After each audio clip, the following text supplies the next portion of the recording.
All right, let's get right into it. We're going to unpack a source that makes a pretty bold, even controversial claim that the idea of Filipino resilience we hear so much about, it's not a virtue, it's a myth that's actually holding the country back.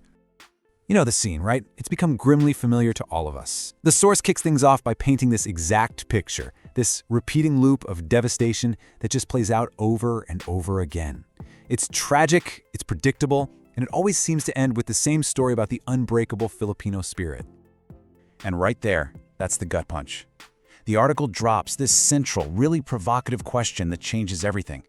It's asking us to stop and think, what if this thing we call resilience is actually just a sign that something is deeply, deeply broken? So, to make its case, the source starts by breaking down what it calls the resilience myth. The argument here is that these aren't just random tragedies. No, this is a predictable, damaging cycle that keeps repeating itself for a very specific set of reasons. And this image here really gets to the heart of it. The source calls this the disaster cycle. It's a loop where, believe it or not, the praise for resilience actually becomes the very thing that stops any real, lasting change from happening. Let's break down how that works. Okay, so here are the 4 stages. First, a disaster hits. Something catastrophic like Typhoon Haiyan, which killed over 6,000 people. Then, while people are still reeling, the story immediately pivots. Politicians and leaders step up to the mic and start praising the resilience of the Filipino people. This focus on cultural strength is a convenient way to distract from systemic failures. And the end result? No real reforms are ever made. Which means the next time a storm hits, well, the cycle just starts all over again. Now, this cycle isn't just some accident. The source argues it's actively reinforced by a cultural mindset it labels an ideology of inaction. And you know what's at the very core of this ideology? A single, powerful phrase, Bahala na. Bahala na! We're often told is this beautiful expression of Filipino faith and optimism, a come what may attitude. But this source says, hold on a minute. In a political context, it's been turned into a weapon. It becomes a tool for passive acceptance, a kind of manufactured powerlessness where people are encouraged to just pray and cope instead of standing up and demanding accountability and real change. And there it is. The source just lays it out plain and simple. It argues that this mindset isn't about having spiritual strength at all. It's about giving up, but it's packaged in a way that sounds noble. It's a clever mechanism that shifts all the responsibility away from the state and puts it right onto the individual's shoulders. And look, this isn't just some abstract theory. The source points to actual data to show the real-world impact of this. According to Asia Barometer surveys, conducted over a decade filled with disasters, an absolutely staggering number, nearly 96% of Filipinos never once contacted a government official or took part in a protest. That resilience narrative, combined with this ideology of inaction, well, it basically discourages people from getting involved. But this whole ideology of inaction doesn't just exist in a vacuum. The source argues that it's the very thing that allows the real root of the problem to fester, a political system it describes as a bloated, captured state. I mean, just look at this visual. It's incredibly powerful. On one side, you have the massive size of the state bureaucracy, but then you look at the other side, and you see its shockingly low effectiveness. The point is, the government is huge, but it's not actually working for the people. It's a system that's big, but it's also broken. So what exactly does a captured state mean? Well, the source defines it as a system where the government is massive, but the rules don't apply to everyone the same way. The law is enforced selectively. It favors the rich, the powerful, the well-connected. It's not about the rule of law, it's about who you know. And here's a number that really shows the human cost of a system like this. Back in the year 2000, almost 15% of college graduates couldn't find a job. The source presents this as a direct result of an economy that's been captured by elite interests, an economy that serves cartels and cronies, not the actual needs of the people. This quote, wow, it really sums up the source's view of the relationship. It's cynical, for sure, but it's powerful. The argument isn't that the system is broken by accident. The argument is that the system is working exactly the way it was designed to basically farm resources from the many for the benefit of a select few. Okay, so after diagnosing all of that, what's the solution? Is there a way out of this mess? The source does propose 2 major structural reforms that it believes are absolutely necessary to finally break the cycle. First, let's talk economics. The article contrasts the current system of cronyism and protected markets with a proposed system of real liberalization. The idea is that opening up the economy to more foreign investment could create millions of jobs, especially outside the capital, and finally kickstart real industrialization. It even points to some recent laws as proof that this potential is there. Second, there's political reform. The source compares the current presidential system, which it claims guarantees 6 years of potential damage with very little accountability, to a parliamentary system. And what's the key difference? In one word, accountability. A leader who's failing could actually be removed with a simple vote of no confidence. The focus would shift from personality to actual performance. So, if these reforms make so much sense, why haven't they happened already? While the source gives a very clear and very bleak answer, every single attempt at real structural reform has been intentionally sabotaged by the same elite groups who benefit from keeping things just the way they are. The captured state protects itself. And that brings us to the source's final, powerful call to action. It's not just about thinking differently, it's about acting differently. The argument is that it's time to stop praising resilience and start demanding surrender from the very system that makes all this suffering necessary in the first place. So the article lays out these concrete steps for a new way forward. 1. Change the language. Stop calling it resilience. Call it what it is, acceptance of the unacceptable. 2. Stop praising the act of just surviving. 3. Start demanding the deep structural reforms that would make that constant struggle unnecessary. And 4. Turn the whole narrative on its head. Make it clear that when a politician praises your resilience, what they're really doing is admitting their own failure. This right here is the final argument, boiled down to its essence. The source argues that this trait, this thing that's so often celebrated as a national strength, has actually become a prison. It locks people into a cycle of suffering and inaction, and it stops them from demanding the better future that they absolutely deserve. So we end on this final challenging question. The source isn't asking about our ability to endure more hardship. It's asking if the frustration has finally reached a tipping point. Are people ready to channel that anger not into just coping, but into demanding fundamental structural change? And it leaves that question hanging there for every single one of us to answer.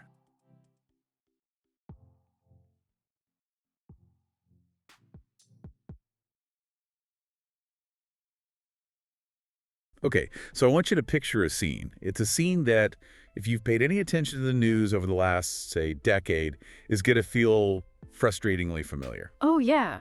The annual ritual. It's typhoon season. You see the drone shots, right? A whole neighborhood just submerged in chest-deep, muddy water. You see the tops and the roofs, families huddled up there. Exactly. And then the camera zooms in, the news anchor's voice gets all somber, and what does the camera find? A group of people smiling, waving even. Waving, flashing a peace sign. And that's the moment we call it disaster porn, where the chyron on the screen says something about the legendary Filipino resilience. Right. Look at their indomitable spirit. But today we're diving into a source that says that smile, it isn't strength. It's a symptom of something deeply broken. It's a really harsh take. We're looking at an article and an infographic from January 18th, 2026 by an author using the name Choose Freedom. And the title is a punch to the gut. It's called Filipinos Are Not Resilient, We're Just Broken. We're just broken. Wow, that's a heavy place to start. It is, but the whole point of this deep dive is to understand why the author is making that claim. The main idea here is that Filipino resilience has been, well, weaponized. Weaponized? How so? It's not a compliment anymore. The source argues it's a script used by the political elite to dodge accountability for, corruption and failed infrastructure. So when a politician pats us on the back for being resilient, we're actually being manipulated. That's the argument, that resilience has become this get-out-of-jail-free card for the government. That's a terrifying thought. If I can convince you that your suffering is actually your superpower, then I never have to fix what's causing it. Exactly. And the source kicks off with a really specific example. Do you remember Typhoon Ulysses in 2020? Oh, vividly. People were begging for rescue on social media. It was awful. Right. And while that was happening, Harry Roque, the presidential spokesperson at the time, went on air and praised the innate resilience of Filipinos. I remember the backlash. It felt so incredibly tone-deaf. The author argues it wasn't just tone-deaf, it was strategic. It was a script. He was shifting the focus from failed flood control to the spirit of the victims. So if we're all talking about spirit, we're not talking about why the dams failed. Precisely. And Senator Grace Poe actually called it out. She used that exact word, a script. Politicians hide behind the beyond against spirit. If the community is busy saving itself, no one notices the government is absent. The source material has that graphic, the disaster cycle. It's just so depressing how mechanical it is. It's a loop. Step 1, typhoon hits. Step 2, people suffer. Step 3, and this is the key part, a politician praises everyone's resilience. And step 4 is the result of that. No reforms happen. The news cycle moves on. Then step 5, repeat. It's a closed loop of suffering. But the source doesn't just leave it at that. It brings in actual data. Yeah, this part was wild to me. They cite the Asia Barometer surveys conducted between 2005 and 2014. Okay, so logic would suggest that if your house is underwater, you're going to be the first one protesting at City Hall. You'd be furious. You'd think. But the data shows the total opposite. It found that between 87 and almost 96% of Filipinos who went through these disasters never contacted an official or joined a protest. Wait, hold on. 96%. That's statistical unanimity. Practically nobody complained. Right. And here's the kicker. This is happening in a country with high voter turnout. People show up for the election, but they completely disengage from demanding accountability between elections. That makes no sense. Why vote but then stay silent when things go wrong? The source has a name for it, an academic term, the ideology of inaction. The ideology of inaction. The idea is that people have been conditioned to see these crises as, like, inevitable acts of God. It's not a failed dam project, it's just bad luck. So you don't protest an act of God, you just clean up. You clean up, and you vote for the same people who failed you last time. It trains us to shut up and cope. This leads straight into the cultural side of things, doesn't it? Yeah. Because the phrase that's always running in the background is Bahala na. Exactly. Bahala na. Which, for anyone who doesn't know, is usually translated as come what may, or maybe God will provide. It's seen as an expression of faith. It is, and it brings a lot of people comfort.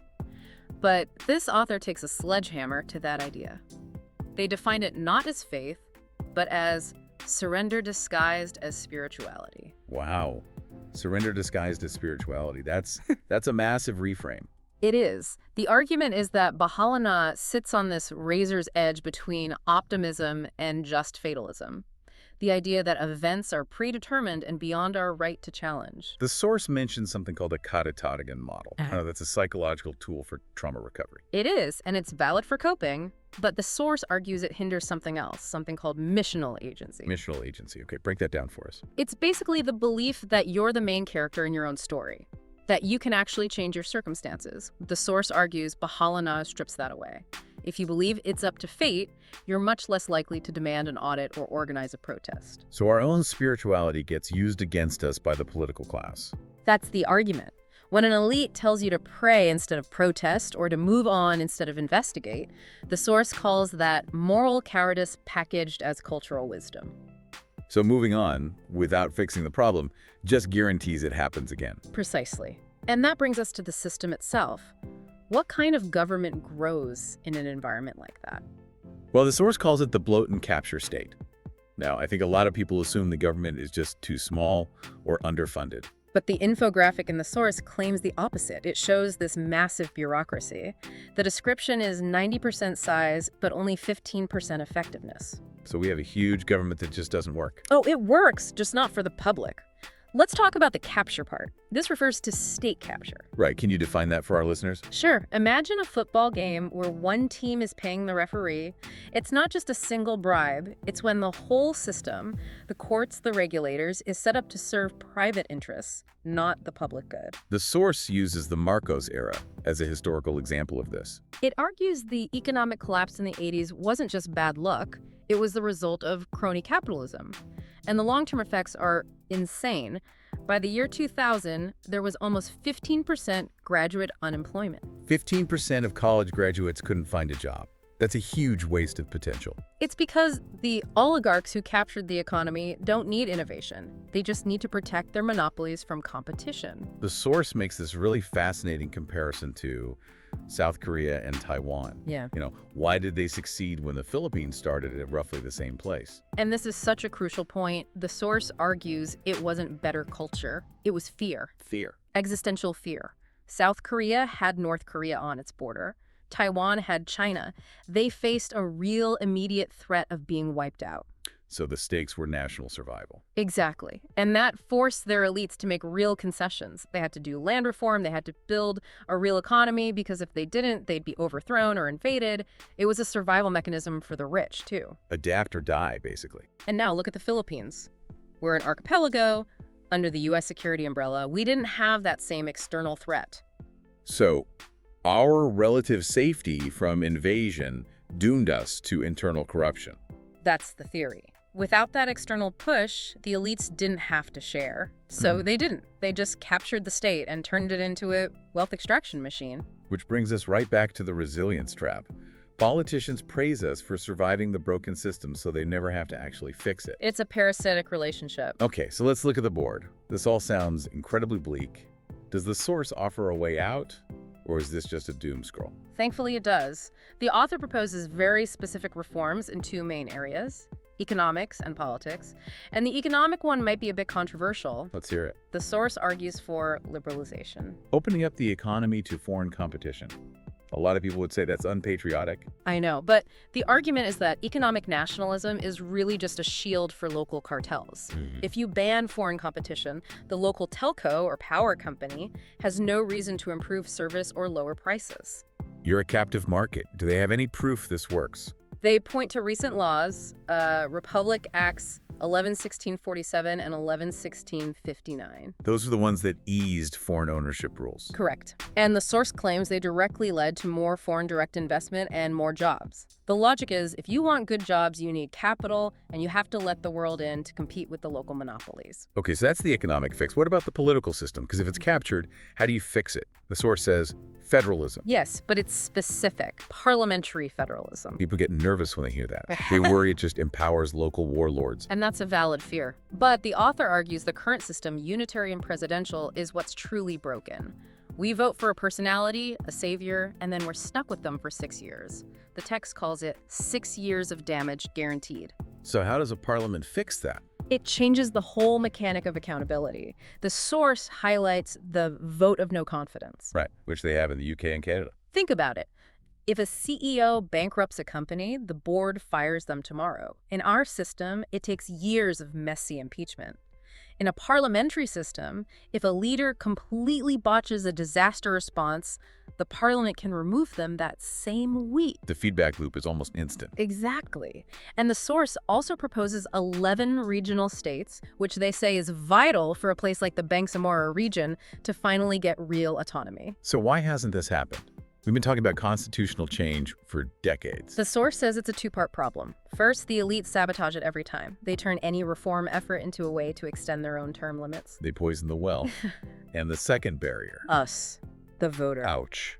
The argument is that because we're socialized into the Bahala, the ideology of inaction, we don't demand these huge structural changes. We just hope for a new face in the same old broken machine. We think if we just elect one good person, it'll all work out. When the source is saying the system is designed not to work, no matter who's in charge, we need a new rule book, not just a new referee. This has been a lot to process. It really turns our national pride smiling through the flood and frames it as our greatest weakness. It forces you to ask if your patience is a virtue or if it's actually an accomplice. So as we wrap this up, what's the one thing you want our listeners to take away from this? The main takeaway is this. The narrative of resilience is a chain, not a strength. Every time we praise ourselves for being resilient, we're making the next disaster inevitable. And the author had a specific phrase they want us to use instead. Yeah. They say, stop calling it resilience. Start calling it acceptance of the unacceptable. Acceptance of the unacceptable. That is powerful. And to start treating suffering like a cultural identity, we shouldn't be defined by our ability to endure pain, but by what we could build if we stopped accepting that pain is all we deserve. So it's not about pride in surviving, but anger at the fact that we have to survive so much. Which leads to the final thought the source leaves you with. What's the question we should be asking? The question isn't whether we're resilient enough to survive the next typhoon. History has proven we are. We always survive. The real question is, are we finally angry enough to demand that the next time is actually better? Angry enough to make sure we don't have to be so resilient anymore. That's the goal. It is a heavy topic, but a really vital one. Thanks for joining us on this deep dive. It's a challenging perspective, but definitely a conversation worth having. It certainly is. To our listeners, think about that the next time you see that news footage. Until next time, take care.